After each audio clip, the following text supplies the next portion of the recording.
It began on a quiet morning over the blue sphere humans called Earth, when Commander Talrin of the HFY Dominion stepped out of his shuttle and breathed the strange, warm air of a world he had always believed was weak and unimportant. A world the Galactic Council mocked for being too emotional, too chaotic, too fragile to survive among the stars. Talrin had grown up hearing endless jokes about humans, how they cried too easily, how they risked their lives for strangers, how they fought wars with their hearts instead of their minds, and how their bodies were soft compared to the armored species of the galaxy. He had never questioned it. To him, humans were the strange species who built small ships with big dreams, who loved too loudly and mourned too deeply, who kept fighting even when they had no chance. He thought their courage was foolishness, their compassion was weakness, their bravery was chaos. But all of that changed the moment he witnessed something that shook him in a way no battle, no training, no council speech ever had. He was observing Earth orbit that afternoon, walking across the transparent viewing deck of a council station, when alarms exploded through the chamber. A massive orbital research station above Earth had begun to collapse after a reactor failure, its metallic frame breaking apart like scattered bones, its debris raining into space like burning snow. Inside the station were humans, engineers, scientists, families visiting on rotation. Everyone in the council room expected the humans to abandon the station, to flee, to save themselves because the explosion was too big, too fast, too deadly to fight. Even Talrin, watching the chaos with cold eyes, assumed the humans would run. But they didn't. A small Terran rescue ship, barely armed, barely shielded, older than most council vessels, turned around and flew straight into the collapsing structure without hesitation. Talrin's breath caught. That ship was no warship.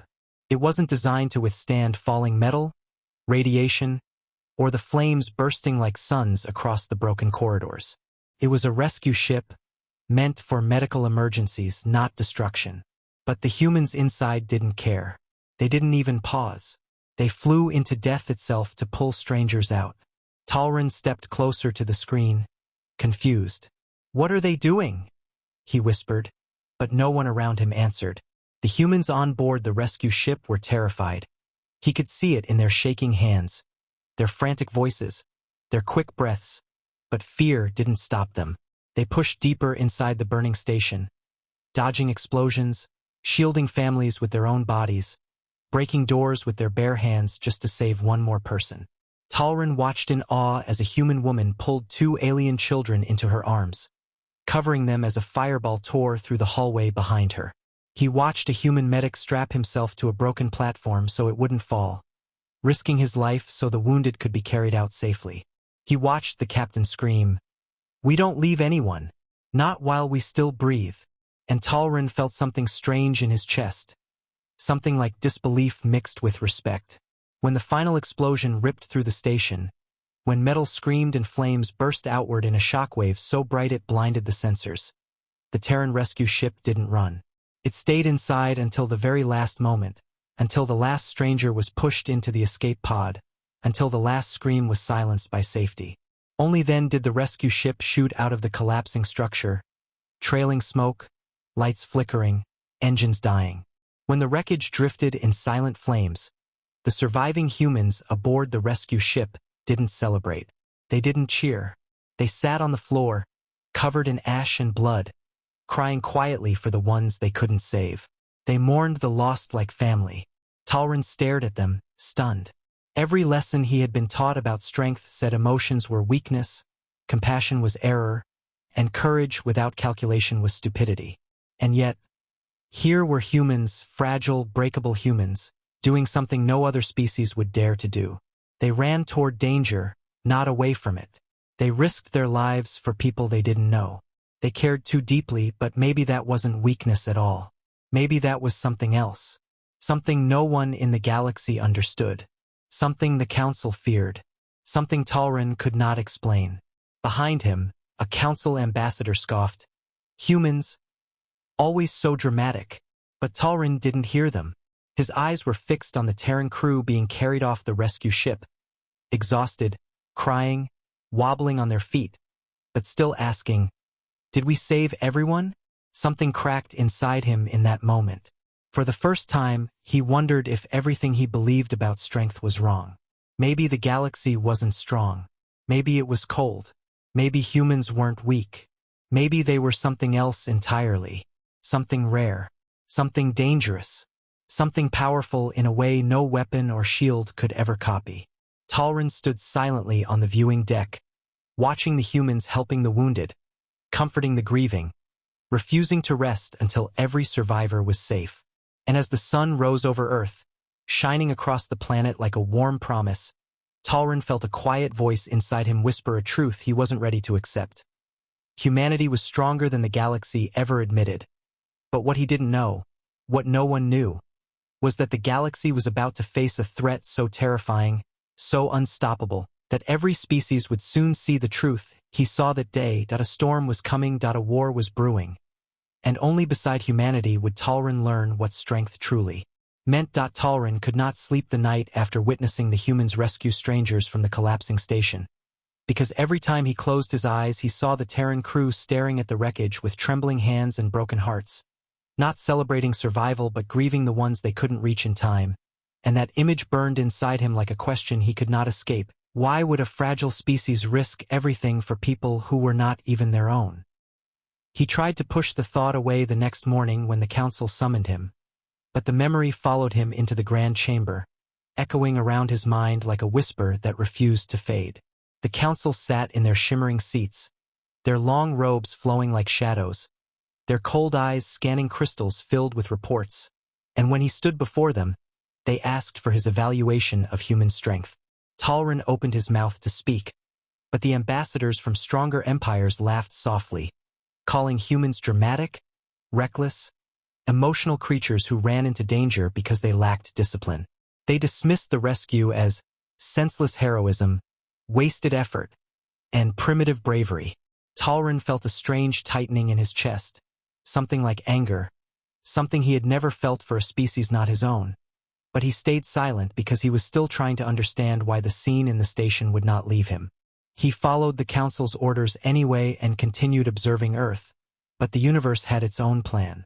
Only 4 days later, a cosmic storm ripped open the Orion Passage. A violent, swirling wall of radiation, plasma, and gravitational shockwaves so deadly that even the strongest council warships refused to enter. For colonies inside the passage sent emergency signals begging for help, families crying through the comm systems, children screaming as their stations shook and burned, alien elders praying to their gods while the storm ripped their homes apart. The council sat in silence, repeating the same cold words. We cannot risk our fleets. The loss would be too great. They turned off the distress calls. They allowed thousands to die unseen. Talrin watched in disbelief, heart sinking with every plea that the council ignored. But then Earth answered. Humanity, the species mocked for being emotional and foolish, powered up 7 old rescue cruisers, each one beaten by age and war, each one weaker than a council medical shuttle. Talrin stood in the observation room as the Terran commander gave her final message before entering the storm. We don't measure strength by who can fight. We measure it by who needs us.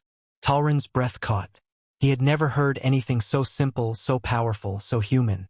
The Terran ships launched into the storm without hesitation, their hulls glowing red from the heat, their shields cracking, their alarms blaring as they flew deeper into the deadly waves.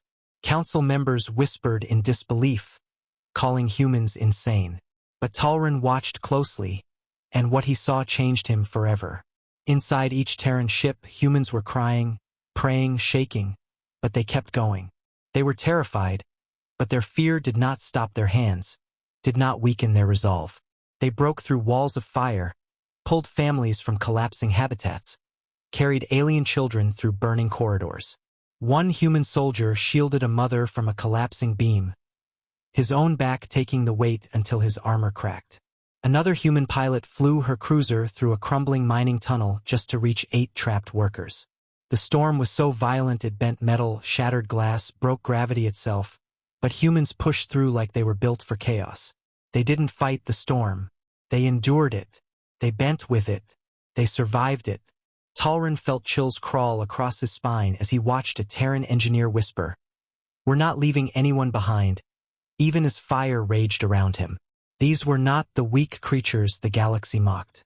These were something else, Something raw, something frightening, something beautiful. When the storm finally calmed and the Terran cruisers emerged, battered and broken but filled with survivors from dozens of species, the galaxy gasped. And for the first time, Talrin felt something rise inside him. Respect so deep it shook his bones. But stronger than respect was the fear of what this meant. Because if humans were capable of this kind of strength, this kind of courage, this kind of heart, then the cold, powerful council had been lying to themselves for years. And as Talrin watched the Terran fleet limp home, survivors clinging to the rails, humans carrying injured aliens in their arms, he whispered to himself in a trembling voice, "Maybe strength is not what we were taught." But he couldn't know, that the galaxy was about to turn against humanity because of that very strength. A storm greater than the Orion Passage was coming, and this time, it wasn't made of fire or plasma. It was made of fear. Talrin expected the Galactic Council to praise humanity for the Orion rescue, to honor the Terran crews who had flown straight into death to save thousands of alien civilians. But when he entered the Grand Chamber, he was met with cold eyes, stiff faces, and a silence so heavy it pressed against his chest like a weight, and he realized something was deeply, horribly wrong. The council was not celebrating. They were angry, furious, afraid. Holopanels flickered with images of Terran ships pulling alien families from burning stations, human medics tending to wounded species with blood-soaked hands, children crying and clinging to human rescuers, and instead of admiration, the council whispered that Earth had interfered, that Earth was unpredictable, that humans were stepping out of line. Talrin felt the air crackle with tension as the High Chancellor slammed her staff against the marble floor and declared that humanity's actions were reckless, unapproved, and dangerously inspiring. Inspiring. The word echoed through Talrin's mind like thunder. That was the truth. They weren't afraid humans might fail. They were afraid humans might lead. He listened in growing horror as the Council announced new policies.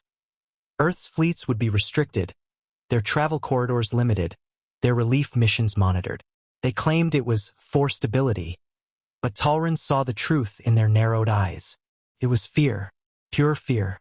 Fear of a species who refused to abandon the helpless. Fear of a species who didn't bow to cold logic.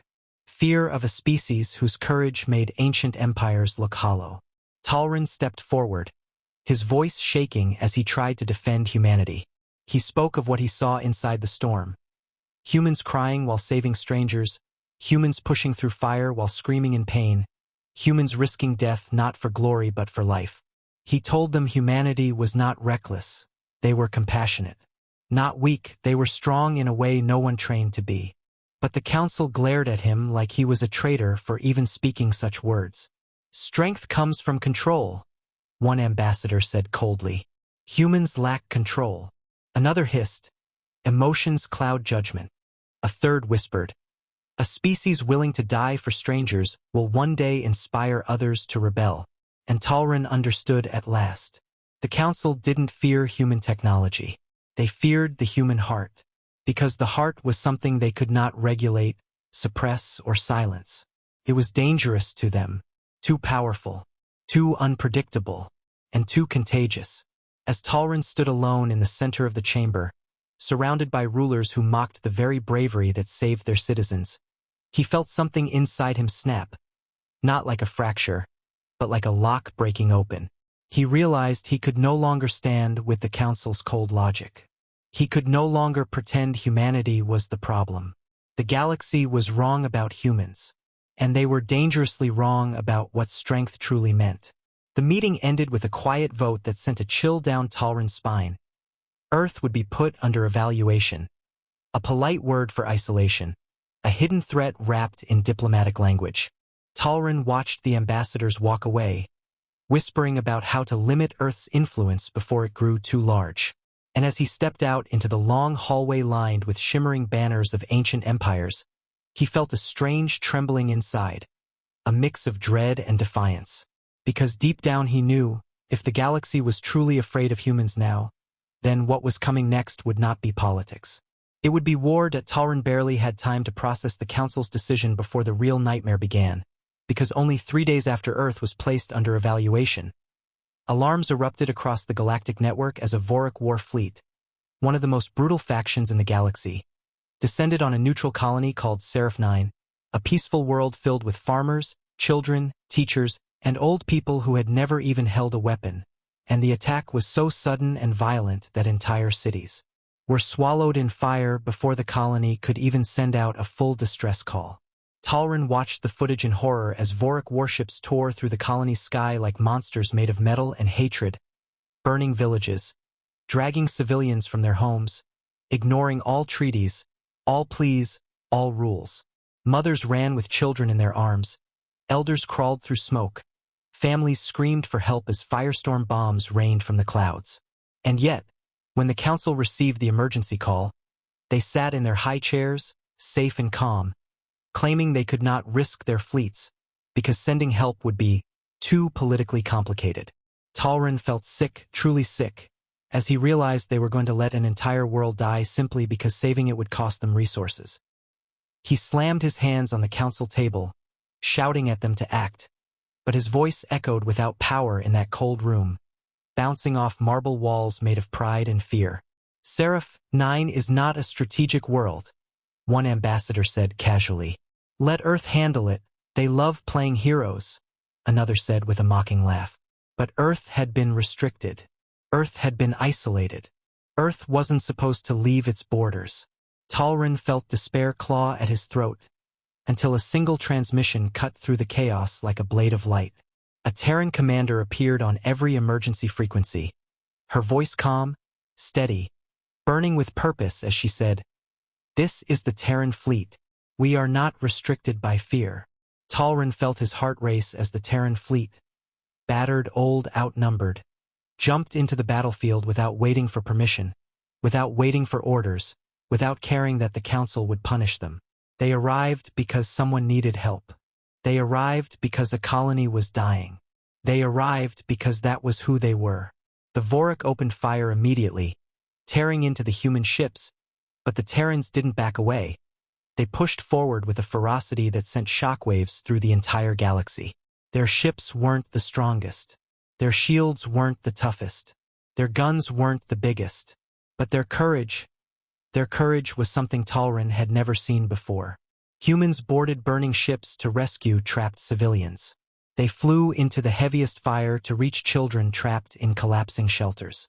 Some ships lost engines. Some ships cracked in half. Some crews died with their arms still wrapped around the aliens they tried to protect.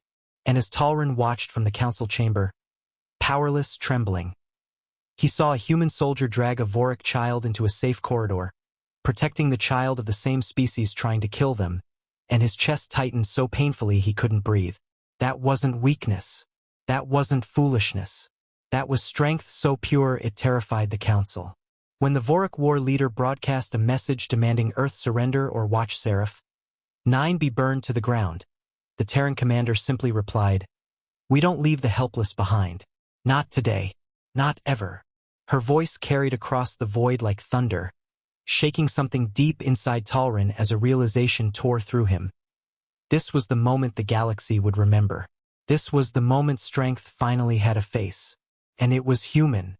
The council, watching the battle unfold, went pale with fear, whispering among themselves that Earth was becoming too influential, too emotional, too inspiring. But Talrin's eyes stayed locked on the screen as he whispered in a trembling voice, "No, humanity is becoming exactly what the galaxy needs." And yet, behind that awe, behind that rising respect, something darker pulsed in his chest. A terrible knowledge that the council would not forgive Earth for this. They feared humanity too much. And fear makes empires cruel. Talrin thought he had already seen the limits of human bravery during the storm in Orion and the burning ruins of Seraph 9. But nothing prepared him for the moment that would break him, reshape him, and stay with him for the rest of his life, because in the middle of the chaos, when flames swallowed the colony's sky and Vorik warships circled like vultures, he watched a single Terran cruiser, old, cracked, shields failing, engines barely alive, place itself directly between a Vorik missile volley and a massive evacuation barge filled with alien families, and he knew instantly that the humans inside that ship were about to die. The Vorik leader laughed over the open channel, mocking the Terrans for choosing death for strangers. calling humans foolish creatures who didn't understand war, but the Terran captain simply whispered, "This is what we do." And there was no fear in her voice, only a quiet strength that made Talrin's entire being tremble. The cruiser launched its last emergency flare, lighting the battlefield in a soft golden glow, and Talrin could see through the smoke the faces of the humans inside. Tired, terrified, bruised, bleeding, but still smiling. One of them was singing softly to calm the alien children they had rescued. Another was holding a wounded soldier's hand. The captain stood tall in the center of the bridge, her voice steady as she said, "Protect the innocent. That is the only law we follow." And then the missiles hit. The explosion tore through space like a second sun, swallowing the cruiser in blinding white fire, the shockwave shaking even the council station where Talrin stood frozen, unable to breathe, unable to move, unable to accept what he had just witnessed. Humans had sacrificed their lives. Not for their own species, not for glory, not for recognition, but for strangers who would never know their names. Talrin felt something break inside him, not in anger, not in grief alone, but in a deep, soul-shaking realization that everything he had been taught was a lie. The council taught that strength came from power, from weapons, from fear, from domination, yet here were humans showing a different strength, one that burned brighter than any weapon, one that no empire could ever control. Talrin stared at the empty space where the Terran cruiser once floated, his throat tightening painfully as the escape barge full of alien children drifted safely away, its passengers crying and praying, not realizing the humans who saved them were now gone. The Vorik commander demanded Earth surrender, mocking the loss, but the Terran fleet did not retreat. They held the line with a silent fury, their grief turning into unbreakable resolve, their losses turning into something sharper, deeper, unstoppable. Talrin's eyes blurred as he whispered to himself, "They died smiling, because saving others mattered more than their lives." He felt shame crash into him, heavy and crushing, the shame of ever believing humans were weak, the shame of standing with a council that mocked this purity of heart. He looked around the chamber and saw the ambassadors whispering not of honor but of fear. Fear that humanity's courage would inspire other species. Fear that humans would become symbols of hope. Fear that Earth would rise as a moral giant in a galaxy ruled by cowards. And as he watched another Terran ship ram itself into a Vorik cannon to protect civilians escaping through a broken shield corridor, Talrin understood something that made his breath shake. Humans were not fighting for victory. They were fighting for life, for everyone's life. And that kind of strength, that kind of heart, was something the Council could never match, never control, never silence. The galaxy had been wrong about humans, dead wrong. And Talrin, standing amidst the trembling Council, realized the truth with a clarity that made his eyes burn. The humans did not just show strength. They redefined it. The battle should have ended with the death of the Terran cruiser, but instead something deeper awakened in the humans. A silent, burning resolve that spread through the Terran fleet like wildfire, turning grief into strength and loss into an unbreakable force that even the Vorik could feel shaking across the battlefield. And Talrin watched in stunned awe as the humans, battered and bleeding, regrouped with a unity he had never seen in any species. Their voices trembled with pain, but their commands were steady. Their hands shaking but still moving. Their hearts shattered but still burning with the same fierce purpose: to save every life they could, no matter the cost. He watched a young Terran officer stand at her console with tears streaming down her face as she whispered, "For the fallen we hold the line." And the entire fleet echoed her words, their voices blending into a single, heartbreaking oath. The Vorik didn't understand this kind of strength. Strength born not of power, but of love, loyalty, and unbearable loss. And their confusion turned to fear as human ships, damaged beyond reason, pushed forward with a courage that defied logic, defied survival, defied every rule of war Talrin had been taught. One Terran frigate flew into a hail of enemy fire just to save an alien refugee ship that had lost engines. And even as its hull cracked open and fire erupted across the deck, the humans refused to abandon the refugees inside.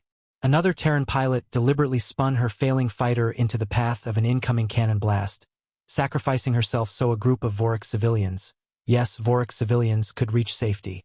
Talrin felt his chest tightening as he watched all of this, because nothing in the galaxy made sense anymore. How could creatures so breakable be so strong? How could a species mocked for emotion fight harder than entire empires built on fear? Why did humans cry while saving others, bleed while protecting strangers, smile while dying for life that wasn't theirs? He thought the council would finally see the truth, that they would finally understand the meaning of real strength. But instead, when he looked around the chamber, he saw only panic, ambassadors whispering about human unpredictability, human influence, human danger, as if the Terrans were not heroes but threats. And then he heard something that made his blood freeze. A hidden channel opened, voices from the higher council ranks speaking in cold, calculated tones. If Earth continues interfering, we may need to contain them. Contain? Another ambassador asked. Or eliminate? Talrin felt the floor tilt beneath him. His claws dug into his chair. He stared at the holoscreens as humans pulled wounded soldiers, both Terran and alien, out of burning ships, as Terran medics used their own bodies as shields, as Terran children in the colony cried into the arms of human soldiers who promised, even while dying, "You're safe now." These were the beings the Council wanted to eliminate? These were the beings they considered dangerous? Talrin felt something ancient and primal awaken inside him, something he had never felt for any species. Not loyalty, not duty, but something deeper. While the Council debated how to restrain Earth, Talrin watched a final, devastating moment unfold on the battlefield. A Terran destroyer, its engines failing, its weapons offline, drifted into the path of the Vorik warship that had terrorized Seraph 9. Instead of retreating, the human captain sent out a last transmission to every ship, her voice trembling but unbroken. "If we fall today, let it be standing. Let it be protecting life. That is the human way." And then the destroyer rammed the Vorik flagship head-on.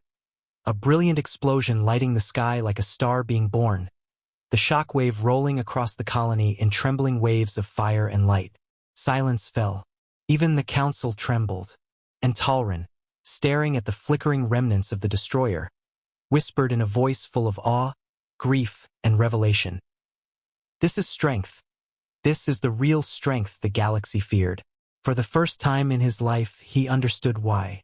Because if the galaxy ever followed humanity's example, if compassion became stronger than power, if courage became stronger than fear, then empires built on cold logic and cruelty would crumble overnight. And that was the truth the Council feared more than any war. When the last echo of the explosion faded and the flames of the Terran destroyer dimmed into drifting ashes, the battlefield fell into a heavy, shaking silence. A silence so deep it wrapped around the galaxy like morning cloth, and in the center of that silence, Talrin felt something inside him shift forever as he stared at the space where humans had just given their lives to protect a world that wasn't theirs. The Council chamber remained frozen, its grand pillars glowing coldly while ambassadors whispered in fear, each one terrified not of the Vorik, but of humanity. They didn't see the sacrifice, the courage, the heart. They saw influence, inspiration, a threat to their power. Talrin felt his claws curl against the smooth crystal floor as the Council declared Earth's actions dangerous and uncontrolled. And when one ambassador suggested placing humanity under galactic sanction, something inside Talrin snapped. He stood abruptly, trembling with anger, his voice breaking as he shouted over them, calling them blind, calling them cowards, calling them children hiding behind titles while humans bled in the void for people they didn't even know. The chamber erupted in outrage, but Talrin didn't stop. He slammed his hand on the table and declared, with every ounce of strength in his chest, "If strength has a true form, it is human." The room fell silent. Every eye turned to him, some shocked, some hateful, some afraid. And Talrin realized in that moment that he no longer belonged to the cold galaxy that raised him. He belonged beside the species who had shown him what strength truly meant. He left the Council that day, walking through the long marble halls with tears stinging his eyes, not out of weakness but out of overwhelming truth, because he finally understood something he had never known. Strength was not power, not control, not fear. Strength was choosing to protect others even when it cost you everything. Strength was stepping into fire to save someone who couldn't save themselves. Strength was compassion so deep it made empires tremble. As he boarded the shuttle to the Terran fleet, his hands still shaking, he sent a final report to the Council, a report that would soon spread through every star system, carrying a message no empire could ignore. The galaxy misunderstands humans, he wrote. They are not strong because of technology. They are strong because of spirit. They are strong because pain does not break them. Loss does not stop them. Fear does not define them. They rise when others fall. They give when others take. They protect when others run. Only beside humanity did I learn what strength truly means. And when his shuttle docked with the Terran flagship, human soldiers welcomed him not with suspicion, not with arrogance, but with open hands and tired smiles, the same smiles they wore when pulling strangers from burning wreckage. Talrin looked at them, bruised, exhausted, grieving, and felt a wave of belonging wash over him, a sense of home he had never felt in the Council's cold chambers. The commander placed a hand on his shoulder and said softly, "You're with us now. We take care of our own." Talrin's breath shook as he nodded, realizing that for the first time in his life, he was standing with a people who valued life above everything. As the Terran fleet prepared to return to Earth, engines humming with quiet determination, Talrin looked out at the stars, beautiful, dangerous, endless, and whispered to himself, with a heart full of awe, loyalty, and hope, "Humanity. The galaxy has no idea what strength is until it stands beside you." And as the fleet jumped into the void, leaving behind the ashes of battle and the fear-filled Council, Talrin knew that this was only the beginning, because one truth had become clear: the galaxy would never be the same again, not after witnessing the unstoppable strength of the human heart.